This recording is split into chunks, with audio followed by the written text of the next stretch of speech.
What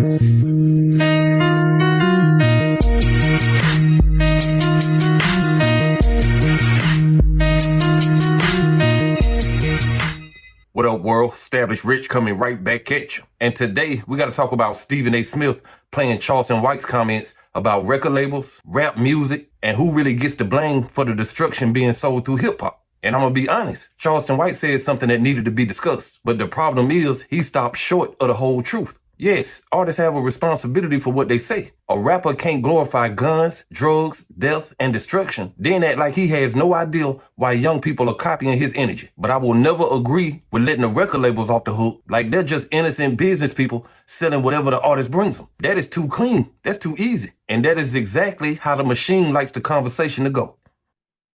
I want y'all to listen to this brother. You understand? He's not everybody's cup of tea now. You ain't gonna see him on network television now. You ain't gonna see that. But I want you to listen. Don't pay attention to the presentation. Pay attention to the substance of his words. And exactly what he is saying. Just listen. Listen to this. You know, we obviously blame the rapper, but we ignore who's behind the rapper. And nobody. It's the white man. No, you goddamn lie. No, it's the white man. No. Listen, when you show up to my record label with your killing music, I ain't behind what you wrote. The white man is for sure. You wrote them before you got here. And you just gave $1 million for it. But you wrote it. But listen, brother. I'm a businessman. Right. I ain't got nothing to do with what you wrote.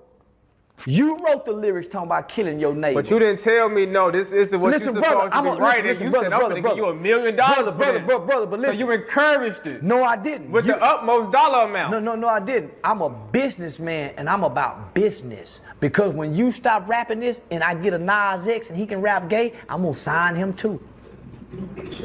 You showed up with these gay killer lyrics, brother.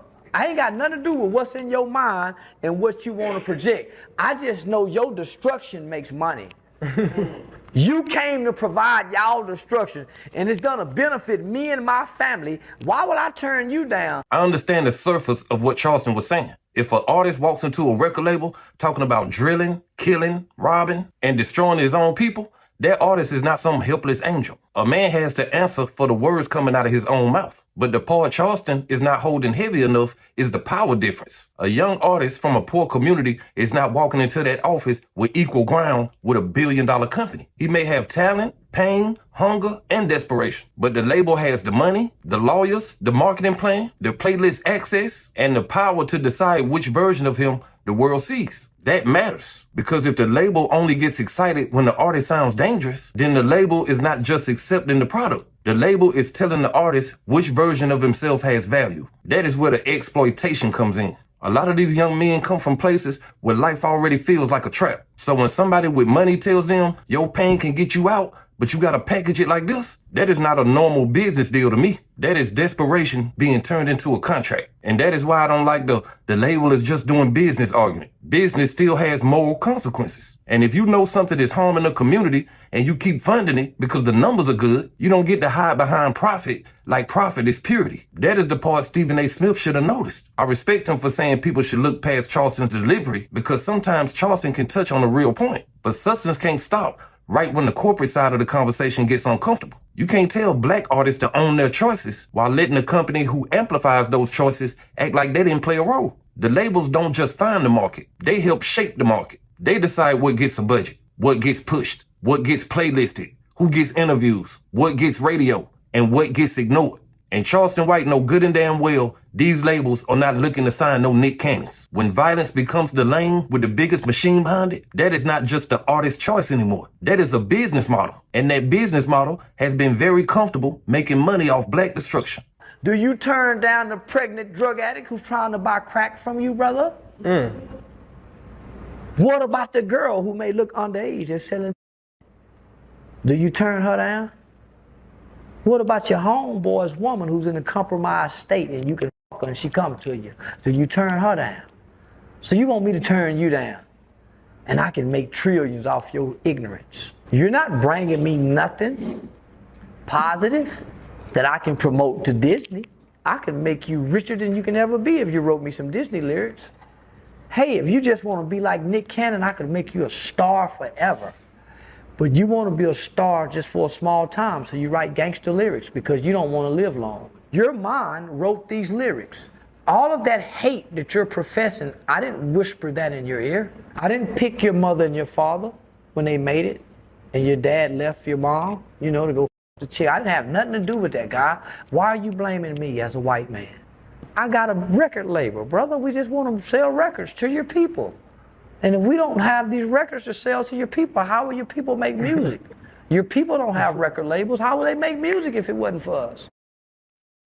Charleston is right to say that some of these artists know exactly what they're doing. Some of them choose the most destructive message because they believe that's the fastest way to get famous. Some of them keep selling their image even after they have enough money to tell a different story. That part is on them. But this idea that a rapper can walk in with positive music and get the same push as a negative artist, that's just not true. The industry does not treat every message the same. A young artist talking about healing, family, business, education, or building something real is usually not getting the same urgency from the machine as an artist who sounds like a court case waiting to happen. And that is not an accident. Negative music creates drama. Drama creates attention. Attention creates streams, and streams create money. That is the loop. And once a company learns that black trauma can be monetized over and over again, it has no natural reason to stop unless somebody forces the conversation. That is why corporate responsibility has to stay in the room. If a company knowingly markets a harmful product to a vulnerable community, we don't usually say, well, the customer made the choice and end the discussion. We look at the company too. But when the product is Black Death on a beat, now everybody want to act like the corporation is just a cash register. No, they are the investors in the image. They are the distributors of the message. They are the ones who can take a young man's worst instincts and make them global before he's even mature enough to understand what he just sold. That is why the conversation has to be bigger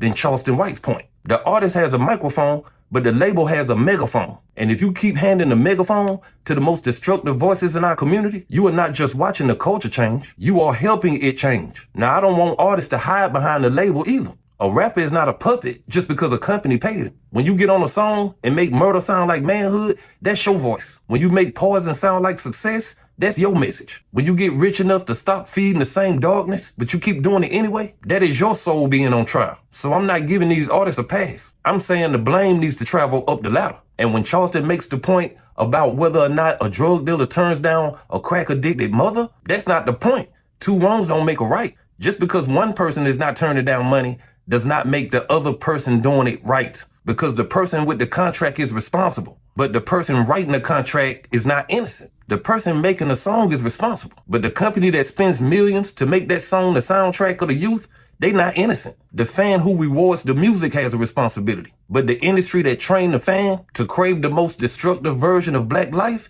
is not innocent. That's the whole truth. That is why I think Charleston White's argument gets dangerous if we don't push back. Because if you only blame the artist, the machine gets to hide in the dark. It gets to find another hungry young man, turn his trauma into content, watch the community argue over his lyrics, and then collect money whether he goes platinum, goes to prison, or goes to the graveyard. That is not just a music business. That's a death economy. And black people have to be mature enough to say the artist is wrong without letting the industry stand behind him with clean hands. Stephen A. giving Charleston that platform makes sense because the community does need accountability. We do need to stop pretending that these songs don't have impact. We do need to stop celebrating artists who make our destruction sound like entertainment. But accountability that only goes downward is not real accountability. It has to go upward too. It has to make it to the boardroom. It has to reach the people who fund the message, own the masters, control the promotion, without ever having to live inside the neighborhoods being damaged by it. That is why I cannot fully agree with Charleston. He is right to blame some of these artists, but he is wrong to make it sound like these choices happen in a vacuum. These choices happen inside poverty, inside desperation, inside racial history, inside corporate profit, and inside a music business that has learned how to turn black pain into a product better than anybody else. That is the real issue. Rap did not create every problem in the black community, but rap became one of the main ways